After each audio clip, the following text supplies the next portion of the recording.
Pouvoir de respecter la démocratie. Les gérants des services de transfert d'argent dans le désarroi, leur chiffre d'affaires a chuté drastiquement. Impactés par la pandémie, ces entrepreneurs demandent le soutien des autorités. Boycotté par l'État et ses démembrements, Léona Niassène a tenu sa ziyara annuelle. Les membres du comité d'organisation s'indignent du comportement des autorités, mais se disent pas surpris. Ils soulignent que rien ne peut entraver la célébration de Mame Khalifa Niasse. Voilà pour les titres. Restez avec nous. Le développement, c'est dans une poignée de secondes.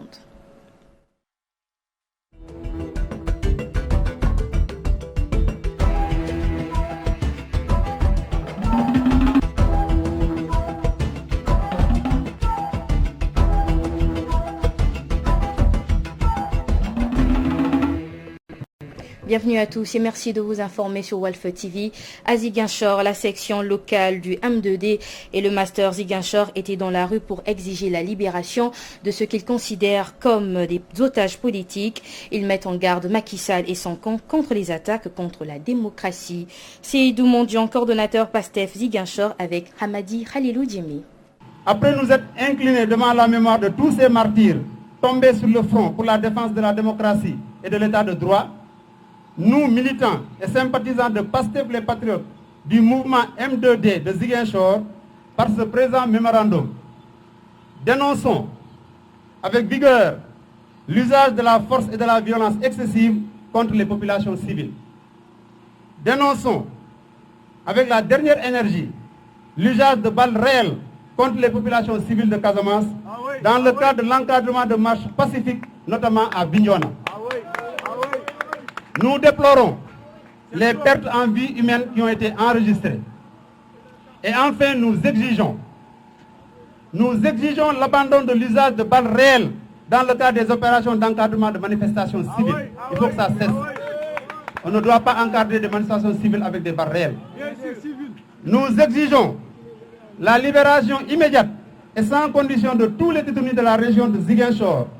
Il s'agit notamment pour Ziguinchor, le frère Demba Djedjou, le frère Abdourahmane Diallo, le frère Babacar Diagne et le frère Mohamed Mané.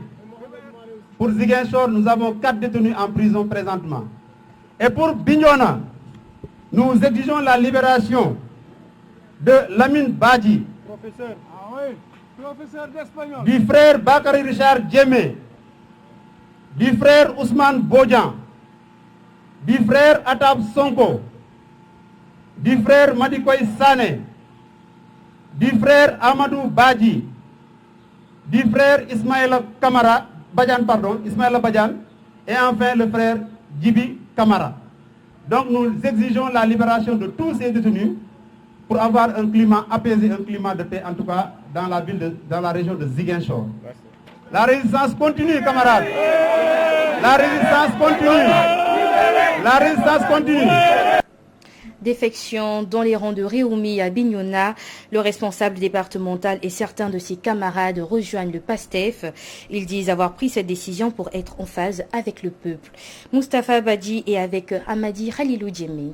D'abord, présenter mes condoléances aux familles des disparus et ensuite vraiment présenter ma compassion aux Sénégalais parce que nous savons tous qu'ils ont eu à traverser des moments difficiles les jours passés et que moi personnellement en tant que responsable politique, je pensais de ce soir me prononcer sur mon avenir politique en prenant la décision de travailler aux côtés du président Ousmane Sonko du PASTEF, les Patriotes, parce que j'ai compris, j'ai réussi à décrypter le message du peuple sénégalais. J'ai compris qu'on ne négocie pas avec son peuple, on satisfait ses revendications. J'ai compris qu'on ne méprise pas son peuple, on l'écoute. Donc je pense que ce serait un devoir de ma part d'écouter mon peuple, de comprendre le message qui a été lancé par mon peuple et conséquemment de prendre une décision adéquate. Donc à partir de ce soir, je pense m'adresser aux Sénégalais pour ainsi annoncer ma démission du parti Réumi et de rejoindre le PASTEF les Patriotes. Je démissionne donc du parti Réumi de toutes mes responsabilités, dont celle de coordinateur départemental du parti à Bignona. Donc vraiment c'est la décision qui a été prise après concertation donc avec beaucoup de mes responsables et certains de mes amis. Nous préparerons un point de presse à Bignona les prochains jours, bien entendu après avoir fait la déclaration ce soir. Les femmes de la Confédération des syndicats autonomes dans tous leurs États, elles exigent l'application de la Convention 190 de l'OIT adoptée par le Sénégal depuis 10 ans. Ces femmes demandent au ministre Ndeye Saly Diop Dieng et Maria Massar de jouer leur partition. Abibatou Sousila, présidente des femmes CESA, avec Théodore Semedo. Avec la pandémie, la menace de la pandémie, on n'arrive plus à se retrouver. Nous recevons beaucoup d'informations à propos des femmes suite à l'impact de la pandémie. Oui, les plaintes sont nombreuses. On ne peut plus vendre nos produits. On ne peut plus transformer nos produits. On ne peut plus aller au travail. Surtout avec les gens de maison. Parfois, vous avez une femme ménagère qui travaille dans une maison. On lui dit que tu dois rester ici pendant toute la période de la pandémie. Est-ce que c'est faisable? Est-ce que ce n'est pas faisable? C'est difficile, ce sont des... Et on a assisté à beaucoup de violences pendant cette période de pandémie. Les femmes ont beaucoup de problèmes dans les entreprises, ont beaucoup de problèmes dans les syndicats, ont beaucoup de problèmes dans tous les secteurs parce qu'on ne valorise pas la femme. On dit qu'à travail égal, salaire égal, mais ce n'est pas toujours vérifié. Les femmes travailleuses doivent être mieux considérées. Ce que je dis, et j'y crois, il faudrait ce qu'on appelle prendre en compte la dimension genre dans la politique de l'emploi, dans la politique de recrutement pour que les femmes travailleuses puissent être mieux à l'aise. Sinon, elles vont être victimes de harcèlement, elles vont être victimes de violence. Donc, c'est la Convention 190 qui a été adoptée en 2019 par les Nations Unies, par l'Organisation internationale du travail. Mais le Sénégal tarde à ratifier cette convention. En tout cas, n'est pas encore dans les dispositions pour ratifier cette convention qui parle de violence et harcèlement en milieu de travail. À l'adresse de Madame le ministre de la Fonction publique, nous demandons plus de recrutement de femmes parce que c'est ça qui va permettre d'équilibrer. Et ça, nous avons au Sénégal un problème d'équilibre.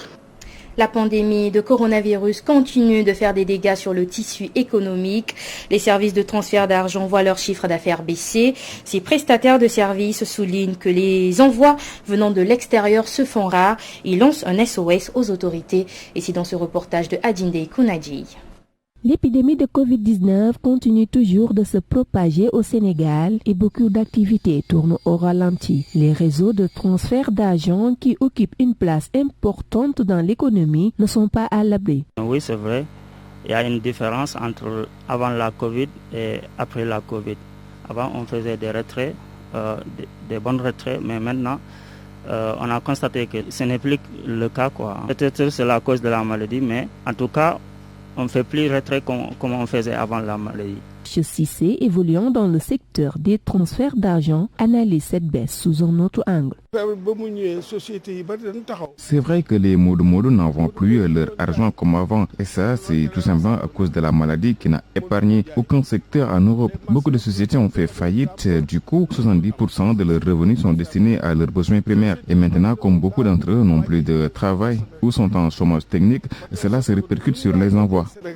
Par exemple, si on est à 70%, tu vas réduire ça à 40% pour sàmm sa bopp yow mi dëkk foofu parce que da nga war a lekk da nga war a naan. Le secteur a été impacté et à cause de cela, il y a beaucoup de gens qui ne travaillent plus. Le gouvernement a préféré nous laisser à notre sort et vous avez remarqué que lors des manifestations, il y avait beaucoup de jeunes chômeurs ou des sans-emploi. D'ailleurs, les députés en parlent souvent à l'Assemblée nationale, mais ils ne vont pas en profondeur. Ils ne connaissent pas le vrai problème des transferts et pourtant des milliers de jeunes y gagnent leur vie. Mais assemblée dañ siy wax mais député siy wax dañ koy brosse rek mais en profondeur xamuñu les vrais problèmes du transfert d'argent te loolu ay jeunes si liggéey ay des milliers de personnes ñoo si liggéey. Certains gérants notent une baisse drastique des montants envoyés par les émigrés à leurs proches restés au Sénégal. Pas d'argent dans les services de transfert d'argent, la pandémie de Covid-19 est passée par là. Ces acteurs invitent l'État à booster davantage les entreprises locales de transfert. Dakar Dem Dik dénonce le saccage de ses bus et de abris de clients. Les travailleurs déplorent les agressions contre certains receveurs. Les membres de la section Dakar Dem Dik du syndicat routier interpellent les autorités. Morphal avec Théodore Semedo. Les saccages de nos bus. Dakar Dem Dik est un patrimoine national. Donc on a constaté depuis pas mal de temps, à chaque manifestation, les bus de Dakar Dem Dik sont les premières cibles des populations. Et nous appelons à la conscience citoyenne, aux populations de préserver ces biens. Ces bus Dakar Dem Dik sont des biens publics, un un patrimoine national, donc nous tous les Sénégalais ont l'obligation de préserver. On appelle aussi à l'État du Sénégal d'assister avec des moyens conséquents, parce que depuis l'apparition de la pandémie, les recettes sont à la baisse, les recettes de Dakar Dem Dikk sont à la baisse, donc on a d'énormes difficultés à mener à bien notre mission qui est d'assurer le service public. La vétusté des parcs est aussi une des réelles motivations pour lutter contre les longues attentes. On demande à l'État du Sénégal de nous octroyer de nouveaux bus. Aussi, on l'interpelle aussi pour que dans le futur, d'éviter de peindre les bus à des couleurs de parti. Aussi la population sénégalaise à préserver, à protéger les biens publics. Le ratio de bus peut payer 12 employés. Donc sur ce, si la menace continue, bon nombre d'entre eux risquent d'aller au chômage. Léona Niassène tient son ziara annuel cette année. Le comité d'organisation se désole du comportement des autorités qui n'ont pas daigné les accompagner. Le président souligne que tout est fin prêt malgré les difficultés. Avec la correspondance d'Alassane Ba. Après une année blanche concédée, Léona Niassène célèbre sa ziara annuelle ce samedi 13 mars 2021. El Hadji Abdoulaye Niass, président de la commission d'organisation, revient sur le sens de l'événement qui, dit-il, est source de bénédiction pour le pays tout entier.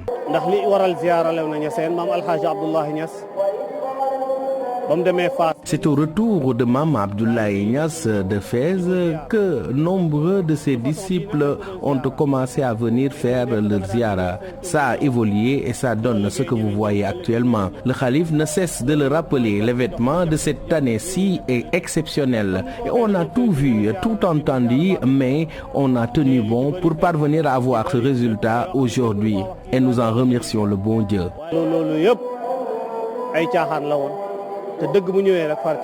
À ce moment, tout est fin prêt pour commémorer cette nuit de zikr. Mais ce qui est regrettable selon eux, c'est ce boycott, dit-il, non censé de l'État du Sénégal.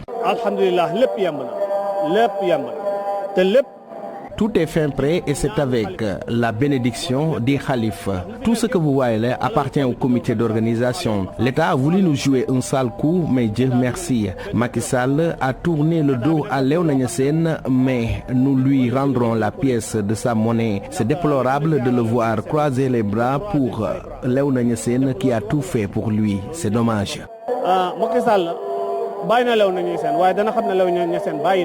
Ayant soupçonné ce scénario tout au début, les organisateurs s'étaient pourtant préparés pour accompagner l'État dans plusieurs domaines. 200 jeunes. Nous avions recruté plus de 200 jeunes pour collaborer avec l'État pour la distribution de masques et veiller sur le lavage des mains. Mais on dirait qu'ils ont décrété la fin de la Covid. Ils ne sont pas là. Il n'y a aucun agent de sécurité et avec toute cette affluence de disciples, ils devaient être là pour veiller à leur sécurité.